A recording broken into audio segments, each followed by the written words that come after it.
கவிதா ரஞ்சனி 10 வயதில் தொடங்கிய பயணம் இங்கு 80களில் வந்தார். 800 படங்களை தந்தார். முந்தானை முடிச்சு ஒரே படத்தில் ஒட்டுமொத்த ரசிகர்களை தன்பால் முடித்து வைத்தார். இவருக்காக கதை எழுதியவர்களும் இவருக்காக கதை எழுதுபவர்களும் இப்போதும் உண்டு.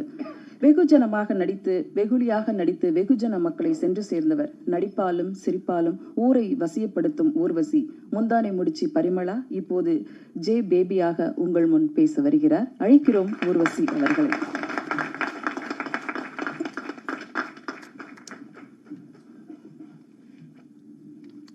தேங்க்யூ கவிதா. எல்லாருக்கும் வணக்கம். ஏன்னா அவங்க பேரும் சேர்ந்து இருக்கிறதுனால மறக்காமல் சொல்லிட்டேன். அதுக்கு தான் தேங்க்ஸ். உண்மைதான், 10வது வயசுலேருந்து ஒரு பயணம் பண்ணும்போது ரொம்ப இப்படி திரும்பி பார்க்க வேண்டியிருக்கு. பட் எல்லா காலத்துலேயுமே எல்லா இண்டஸ்ட்ரியிலையும் ஏதோ படம் பண்ணிகிட்டு இருக்கிறதுனால ரொம்ப ஒரு கேப் எனக்கு ஃபீல் ஆனதில்லை. நான் என்ன சொல்கிறது, எல்லா ஜென்ரேஷனோடவும் ஒரே மாதிரி ட்ராவல் பண்ணிகிட்ருக்கேன். இந்த படம் ஜேபிபிங்கிற படம் என்னன்னு சொல்கிறது, இந்த படம் ஒத்துக்கிறதுக்கு ரொம்ப டைம் எடுத்துக்கிட்டேன். அதுதான் சுரேஷ்ங்கிற ஒரு இயக்குனருடைய பொறுமையும் தனக்கு என்ன வேணுமோ அதை பொறுமையாக சாதிச்சுட்டு தான் போவேங்கிற ஒரு ஆட்டம். பாவம் மாதிரி உட்கார்ந்துருக்கிறாருன்னு நினைக்கிறீங்க. தனக்கு என்ன தேவைங்கிறது அந்த பாவமான முகத்தோடவே அப்படியே உட்கார்ந்து சாதிச்சு எடுப்பார். நான் திரும்ப இல்லை சுரேஷ், எனக்கு என்னமோ அந்த பேரம்பேத்திலாம் எடுத்து ஒரு கேரக்டர் பண்ணுறதுக்கான ஒரு மெச்சூரிட்டி பத்தில் நான் ஸ்பீடாக நடப்பேன், ஸ்பீடாக பேசுவேன். அப்படி தான் பொதுவாக கொஞ்சம் ஒரு மெச்சூர்ட் கேரக்டர்னும் போது கொஞ்சம் மெதுவாக நடக்கணும், மெதுவாக பேசணும். அதெல்லாம் ரொம்ப ஆர்டிஃபிஷியலாக இருக்கும். ஃபர்ஸ்ட் ஆஃப் ஆல் எனக்கு நடிக்கவே வராது. நல்லா நடிங்கன்னா நான் மாட்டிக்குவேன். அது எப்படி நல்லா நடிக்கிறது ரொம்ப யோசிக்க வேண்டியிருக்கும். நிறைய சில படங்கள்லாம் அப்போல்லாம் தெலுங்கு டைரக்டர்ஸ் எல்லாம் கூப்பிடும்போது, மேடம் இது பயங்கரமாக நடிக்கிற ஒரு கேரக்டர், இதை நல்லா நடிச்சிடுங்கன்னா, ஐயோ நடிக்க சொல்கிறாங்களே, அது எப்படி தான் நல்லா நடிக்கிறது, நீங்கள் இதுதான் கேரக்டர், நீங்கள் எதாவது பண்ணுங்கன்னா பரவாயில்ல, ஏதோ வர்ற மாதிரி ஏதோ பேசிட்டு போவேன். அப்படி நடிக்கிறோன்னே ஆஹா அப்படி சிந்தனை வந்துடும் எனக்கு. இது எனக்கு கேரக்டர் ரொம்ப பிடிச்சிருந்துச்சு. கொஞ்சம் நிறைய என்ன சொல்கிறது, ஸ்விங் ஆகிற மூடு இப்படியே ஸ்விங் ஆகிட்டு இருக்கிற ஒரு கேரக்டர். இந்த நேரத்தில் என்ன பண்ணுன்னு தெரியாது, அடுத்த சீனில் அப்படியே சிரிச்சுக்கிட்டே ஆரம்பிக்கிற மாதிரி இருக்கும். திடீர்னு கடைசியில் எழுதுகிறோம். அப்புறம் ரொம்ப சீரியஸாக ஆரம்பிச்சுட்டு கடைசியில் பார்த்தா ரொம்ப ஃபன்னாக இருக்கும். ஸோ ஒரு கேரக்டருடைய நான் நினைக்கிறேன் ரொம்ப வருஷத்துக்கு அப்புறம் அப்படி தான் சொல்லணும். மற்றதெல்லாம் ஒரு ஜோனர் சொல்லிவிடுவாங்க, இது ஹியூமர் பேஸ்டு ஃபிலிமா, இது ரொம்ப சீரியஸான ஒரு ஃபிலிம், இல்லைன்னா இது ஒரு ஆக்ஷன், இது ஒரு க்ரைம் த்ரில்லர், இது கோஸ்ட்டு, இப்படி எல்லா படத்துக்குமே ஒரு ஒரு என்ன சொல்கிற ஒரு கிருத்தியமான ஒரு சுபாவம் இருக்கும். இப்படி தான் இந்த கேரக்டர்ஸ் எல்லாம். பட் இதில் அப்படி சொல்ல தெரியல, இதுதான் கதை அப்படின்னு அவர் ரொம்ப விளக்கமெல்லாம் எனக்கு சுரேஷ் சொல்லவே இல்லை. ஆனால் கடைசியில் வேறு வடிவெல்லாம் சொன்ன முடியாது சுரேஷ், பிகாஸ் ஏஜில் இருந்து ஓரளவுக்கு இருக்கிற ஒரு கேரக்டர்னா கூட பரவாயில்ல. என் பையன் 4வது தான் படிக்கிறான், என் பொண்ணெல்லாம் திட்டுவா, அவங்க கூட இருக்கிற பசங்க உங்களை பொண்ணை பாட்டின்னு சொல்கிற அளவுக்கு கேரக்டர்லாம் பண்ணி வச்சுட்டாங்க, இது ஆண்டியோட நிறுத்திக்கோ அப்படின்னுவா. நான் அவளும் காலேஜில் படிக்கிறான். ஸோ சிலதெல்லாம் அவங்களுக்காகவும் பண்ண வேண்டியிருக்கு. எல்லாம் சொல்லி முடிச்சு கடைசியில் சுரேஷ் முகத்தை பார்த்தா பின்ன எனக்கே டவுட் வருது. இவர்கிட்ட தான் சொன்னேன் நான் ரொம்ப நேரமா, இல்லை இவர் காதலை விழலையா?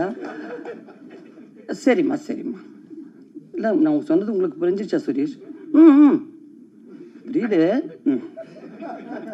சரிம்மா, இப்போ நம்ம என்ன பண்ணலாம், எப்படி பண்ணலாம்?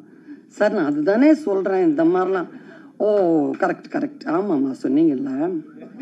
சரி அப்போ எப்போ ஷூட்டிங் வச்சிடலாம்?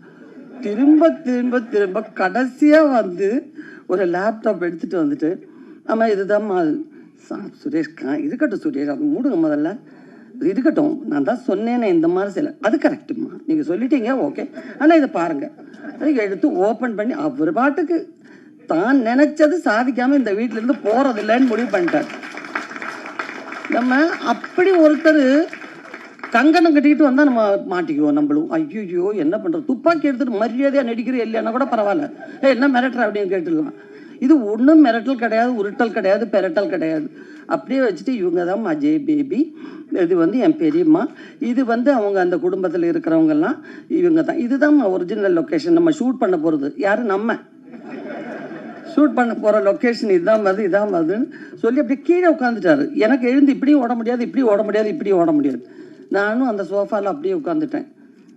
கடைசியில் என்ன பண்ணுறது, ஷூட்டிங் டேட்டை பற்றி பேசுங்க, மற்ற ஃபார்மாலிட்டி எல்லாம் யார்கிட்ட பேசணும், இந்த 2 வார்த்தையை 1 மணி நேரமாக பேசி எனக்கு வேற வழியில் சரியா படம் பண்ணுறேன் அப்படிங்கிற முடிவுக்கு நான் வந்தேன். ஆனால் அந்த பொறுமை அந்த ஷூட்டிங் முழுக்க நான் கவனித்தேன். ஏன்னா ஒரு படம் என்னதான் அந்த வாழ்க்கையில் நடந்த சம்பவமாக இருந்தும் கூட எப்போவாவது ஒரு இயக்குனருக்கு ஒரு சின்ன பதட்டம், இல்லை பப்ளிக் ரோடில் நிறைய ஷூட் பண்ணியிருக்கோம். இந்த கேமரா ஜெயந்தையும் ரொம்ப ஒத்துக்கணும். ஏன்னா நடு ரோடெல்லாம் ஷூட் பண்ணி நாங்கள் பாட்டுக்கு அந்த ரோட்டில் ஓடுறதெல்லாம் ரொம்ப கஷ்டப்பட்டு தான் ஷூட் பண்ணோம். ஏன்னா வித்தவுட் பிரேக்கில் போய் அந்த வெயிலில் அந்த மெலடி ஒரு ஆக்ட்ரஸ் தானான்னு எனக்கு ரொம்ப டவுட் இருந்துச்சு. ஒரு 5-6 நாள் இந்த பொண்ணை இந்த கூட்டத்தில் இருந்து வந்துச்சா இல்லை இந்த ஃபேமிலியில் இருக்கிற பொண்ணா, அப்படி ஒரு இமோஷனலான ஒரு முகம், அவ்வளோ நேச்சுரலான பெர்ஃபார்மன்ஸ். அண்ட் நம்ம தினேஷும் மாறனும் எல்லாருமே, நான் தினேஷுடைய ஒரு ரசிகன்னு சொல்லணும். ஏன்னா அவ்வளோ ஒரு என்ன சொல்கிறது, மனசு முழுக்க அந்த கேரக்டரு அந்த இமோஷனை ஏற்றுக்கிட்டு அப்புறம் தான் வெளியே வரும். இப்போ நான் பிகினிங் டேஸ்லாம் சுரேஷ்ட கேட்டேன், சுரேஷ் ஒன்றும் தினேஷ் முகத்தில் ஒன்றுமே இருக்கிற மாதிரி தெரியல, அப்படியே ஒரு சன்னியாசினியுடைய நிசங்கமான ஒரு முகம். இதை வச்சுட்டு நமக்கு நிறைய இமோஷ்னல் சீன்லாம் வருது. நான் படங்கள்லாம் பார்க்கும்போது நல்லா இருந்தது, அட்டகத்தி, விசாரணை எல்லாம் பார்க்கும்போது இருந்தது. அப்படி தான் இதில் இருக்கும். அதெல்லாம் இருக்கும், ஒன்றும் கவலைப்படாதீங்க. ஆனால் படத்தை பார்க்கும்போது உண்மையிலே அந்த இமோஷனில் சில சீன்ஸ் எல்லாம் எனக்கு சாதாரணமாக தெரிஞ்சு தர ஆக்ட் பண்ணும்போது. அப்புறம் தான் நினச்சேன், நம்மளே இப்படி தான் நினைப்பாங்களோ, முகத்தில் ஒன்றும் சரியாக தெரியல. அதுக்கப்புறம் சொல்லணும்னா நம்ம மாறனுடைய பொதுவான ஒரு என்ன சொல்கிறது, அந்த ஒரு டீமே இல்லை இங்கே. நீங்கள் கலாய்க்கிறதுக்கு சுரேஷே கலாய்க்க முடியாது. ஏன்னா அதுக்கெல்லாம் ரொம்ப அப்பாற்பட்ட ஒரு முனிவர். அவர் வாட்டுக்கு நடந்து, அவர் வாட்டுக்கு வந்து, அவர் வாட்டுக்கு நின்று, நீங்களாம் என்ன பெண்ணுங்கய்யா, நான் தோட முடிவு பண்ணி வந்துட்டேன், இதை எடுத்துக்கிட்டு தான் போகிறது அப்படின்னு. தினேஷ் வந்து மாறன் உட்கார்ந்துருக்கிறத பார்த்தாலே சிரிச்சுக்கிட்டே அப்படி அவர் ஒரு ஆள். எனக்கும் அதை பார்த்தீங்களா, அந்த கோழி குஞ்சு முட்டையிலேருந்து விரிஞ்சா மாதிரியே ஒரு முகத்தை வச்சுக்கிட்டு யாரை கலாய்க்கலான்னே இப்படி ஆராய்ச்சி பண்ணி, அதுவும் கல்கட்டாலாம் நம்ம வெளியூரை தெரியாத ஒரு ஊரில் ஷூட்டிங் போனால் அங்கே சாப்பாடு எப்படி இருக்கும், இல்லை அதை ஆர்டர் பண்ணி சாப்பிட்டுக்கலாம், இதை வாங்கி சாப்பிடலாம், இப்படியெல்லாம் ஒரு ஆசை இருக்கும். வாய்ப்பே இல்லை. கல்கட்டா வெறும் தித்திப்பாக கிடைக்கும் நிறையா. அப்புறம் மீன் குழம்புலேயும் தித்திப்பு இருக்கும், எல்லாத்துலேயும் சர்க்கரை போட்டுருவாங்க. ஸோ அது எங்களுக்கு மெஸ்ஸில் நல்ல ஃபுட் அது வந்துட்டு இருக்குன்னு ஒரு சேஞ்சுக்காக சொல்கிறேன். அதில் வேற ஒரு மாதிரி என்னத்தான் இந்த ஊரில் வாங்கி சாப்பிட்றது, 1/2 கிலோ பூண்டு 1/2 கிலோ வெங்காயம் வாங்கிட்டாயா, ஒன்றுமே கிடைக்கலன்னா பூண்டு வெங்காயமாக வாங்கி திம்பிங்க அப்படிங்கிற மாதிரி கவரில் கொண்டு வந்து வெங்காயத்தை எடுத்து வச்சு தின்னுட்டு இருப்பாங்க. ஒன்றுமே முடியலைன்னா அந்த பொண்ணு அசிஸ்டண்ட்டாக இருக்கிற பொண்ணு ஜெஸ்ஸி, அவளை கலாய்க்கிறது. இப்போ நான் இப்படியே பார்த்துட்டே இருப்பேன். ஏன்னா பாவம் ஒருத்தர் இப்படி இயலாமல், ஏன்னா இந்த சந்தானம் டீம்ல எல்லாம் கவுண்டர் பேசிக்கிட்டே இருப்பாங்க, இங்கே வேற வழியே இல்லை. நானும் வேற ஒரு மாதிரி அந்த ஒரு இதில் தானே மேக்கப்பில் தானே உட்காந்துருக்கேன், ஒன்றும் என்கிட்ட ஒன்றும் பேசுகிறாப்புல இல்லை. அப்புறம் அந்த பொண்ணை பிடிச்சிட்டு, ஏமா அது என்ன லொடன்னு பேண்டை போட்டு தெரியுது மேடம், ஏன்பா, இல்லை அங்கே பாருங்களேன், எங்கள் வீட்டிலலாம் மாவு மிஷின் இருக்கும் பார்த்தீங்களா, அந்த துணி காணாமல் போகுது எங்கள் ஏரியாவில் எடுத்து, இந்த பொண்ணு தான் எடுத்துக்கிட்டு போய் பேண்ட்டு தைக்கிது போல இருக்கு. ஒரு வழி இல்லாமல் யாரை கலாய்க்கிறது தெரியாமல் நாய்க்கு பூனைக்கெல்லாம் டப்பிங் பண்ணிக்கிட்டு இருந்தது ரோட்டில்.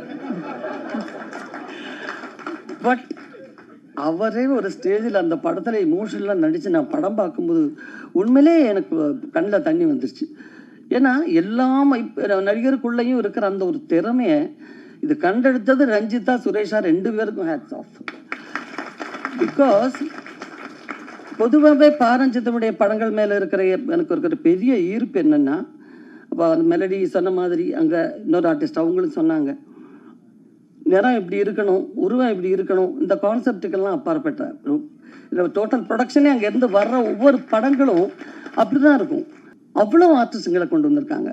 அண்ட் பொதுவான ஒரு விஷயத்தை எடுத்து அந்த கதை எப்படி நம்ம வெங்கட் பிரபு சொன்னது 100% கரெக்டு. ஏன்னா அந்த இந்த கதையை நான் கொண்டு வரலாம், அது மேலே நம்பிக்கை வந்திருக்குன்னு சொன்னால் அது ஒரு தயாரிப்பாளருடைய தைரியம். நான் எப்போவுமே கமல் சாரை சொல்லுவேன்னா, மகளிர் மட்டும் மாதிரி ஒரு படம், நான், ரேவதி, ரோகிணி, மார்க்கெட்டில் மஸ்டாக இல்லாத 3 கதாநாயகிகள் இருக்கலாம், இவங்க இருந்தால் தான் படம் ஓடணும் அப்படிங்கிறதெல்லாம் இல்லாத ஒரு டைமில் எங்களை நம்பி ஒரு கதையை படமாக எடுக்கிறதுக்கு அவர் அவ்வளோ தூரம் பிளான் பண்ணி ஒர்க் பண்ணுறாரு. எதை வச்சு எங்களை நம்பினாருன்னே நினச்சிக்கிட்டு இருப்பேன் நான் பாதி படத்துக்கு வேலை வரைக்கும். அந்த மாதிரி இப்போ இந்த கதையே பாருங்கள், அவர் நீலம் ப்ரொடக்ஷன்ஸ் நினச்சாக்கா எவ்வளோ பெரிய ஹீரோஸை வச்சு எப்பேற்பட்ட படங்கள் வேணலாம் பண்ணிட்டு இருக்காங்க.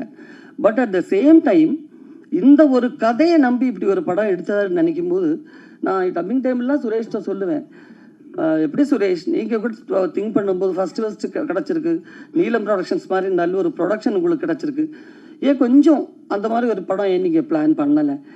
இல்லைம்மா, எனக்கு இதயத்துக்குள்ளே வந்த கதைகள் பண்ணணுன்னு தான் எனக்கு ஆசை.